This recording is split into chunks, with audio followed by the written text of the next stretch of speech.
Hello everyone! Today I'm here to do a review on Snowflower and the Secret Fan by Lisa C. So this is the first review I've ever done on this channel, so I hope it goes well, but I have a format laid out to keep me on track. So essentially what I'm going to do, my cat stops meowing. If you hear random chatters from a cat, that would be my cat who is talking to some bugs right now in the window.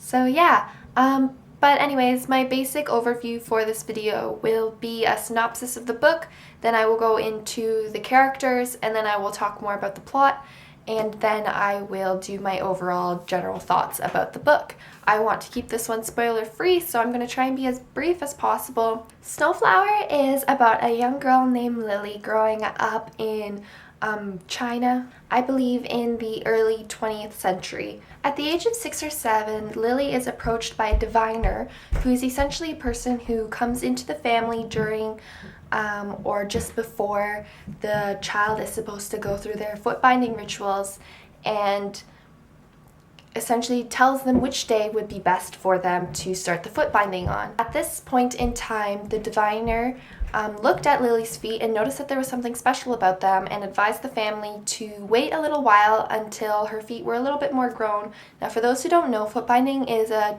old Chinese tradition where young ladies would go through a process of their bones and their feet being broken in order to achieve a perfect arch and small feet. Now, in this story, she did mention that her feet were as small as, I think it was like 6 inches, which is like this, I believe, at adult age, which is really disturbing to our society, but to their society and their traditions, that was seen as elegant and beautiful and desirable by men, and it was those people who had the smallest and most beautiful feet who would get the higher marriage price when they reached the age to be married out into another family. Now, upon hearing this news about Lily's feet having potential to pull their family out of poverty, a very famous diviner from another city comes in to visit Lily. At this point in time, she matches Lily with a loud tongue, who is a person who Lily will share a special friendship with for her entire life. Now, this match is special and different in this tradition because girls, when they reach the age of foot binding, they're matched with a group of girls within their city and not one particular individual from another city who is supposed to be their only friend.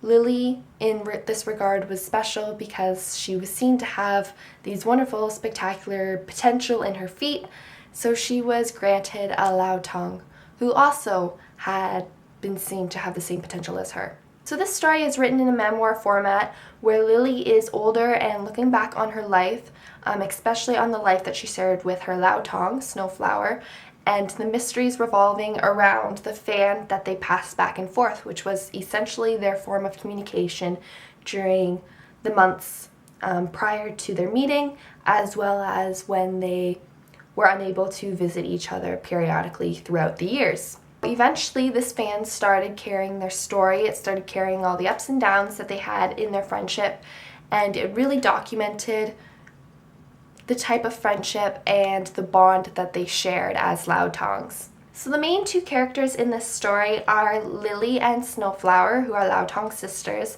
Lily at first was kind of a out of place girl. She didn't really seem to have anything special. She wasn't good at doing what she was supposed to be good at doing as a woman in the household.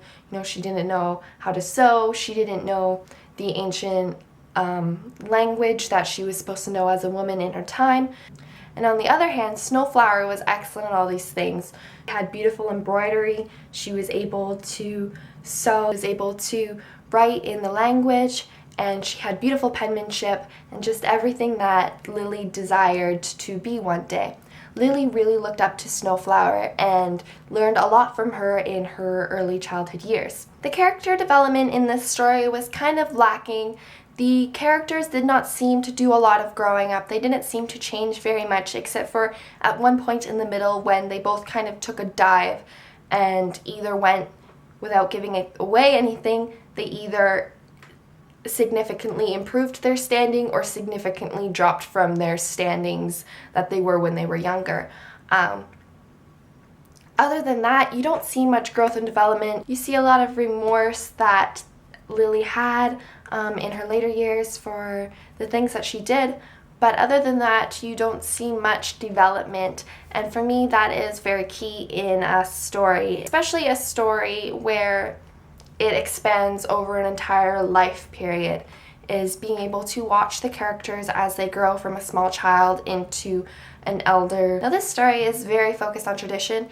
It has a plot to it, but I found that the most interesting parts of this story were learning about the traditions and learning about the culture. In comparison to that, the plot was kind of dull and a little bit uneventful. What made this a good read for me was exploring the culture and exploring the traditions through a historical fiction read, which is often why I love these kinds of stories. Now, the author did spend a lot of time researching and developing these traditions out of research, so they are fact-based, but once again, in any historical fiction, there is potential for the facts to be messed up, and it is fiction, so it's not necessarily 100% true, but I feel like it's accurate enough to give a representation of this time period and the thoughts and feelings that the woman went through while living during this time period. Overall, I gave Snowflower and the Secret Fan 3 out of 5 stars on Goodreads. I enjoyed it. It was a good read. If you are looking for a book similar to this, I would definitely recommend it if you're interested in reading more about Chinese traditions. Essentially, all the traditions were captured very well in this novel. Other than that, if you're looking for characters, if you're looking for plot, if you're looking for that kind of thing, I would say maybe look somewhere else. Memoirs of a Geisha is along the similar lines, less tradition focused and more plot focused, so that would be a good read for you. So yeah, that is my first review. I hope it is not too mumble jumbled, and I hope that you could understand what I was talking about throughout the video. If you're interested, don't forget to like and subscribe to my channel. You can also visit me on Goodreads and see what I am reading currently. And yeah, so I will talk to you later. Bye-bye.